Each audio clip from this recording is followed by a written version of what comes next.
பாலியல் குற்றச்சாட்டுக்கு உள்ளான சென்னை உயர்நீதிமன்றத்தால் தண்டனை உறுதி செய்யப்பட்ட ராஜேஷ் தாஸை தற்போது கைது செய்வதற்கு இடைக்கால தடை விதித்திருக்கிறது உச்சநீதிமன்றம்.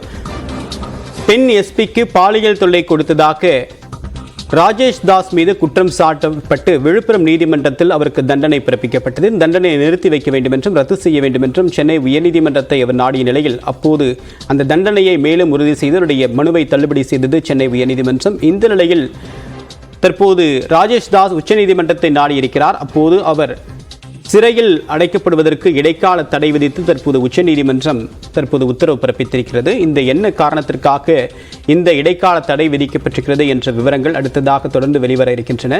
தற்போது தண்டனையை நிறுத்தி வைக்க கோரிய வழக்கில் உச்சநீதிமன்றம் இந்த இடைக்கால உத்தரவை பிறப்பித்திருக்கிறது. பாலியல் குற்றச்சாட்டுக்கு ஆளான முன்னாள் சிறப்பு டிஜிபி ராஜேஷ் தாஸை கைது செய்ய உச்சநீதிமன்றம் இடைக்கால தடை விதித்திருப்பதன் மூலமாக ராஜேஷ் தாஸுக்கு சற்று இடைக்காலமாக தற்போது அவருக்கு தளர்வு என்பதை கிட்டிருக்கிறது. ஆனால் அதே நேரத்தில் அடுத்த கட்டமாக பாதிக்கப்பட்டவர் தரப்பிலிருந்து எது போன்ற முறையீடு உச்சநீதிமன்றத்தில் தொடுக்கப்படும் என்று அடுத்த கட்ட விவரங்கள் வெளியாகும்.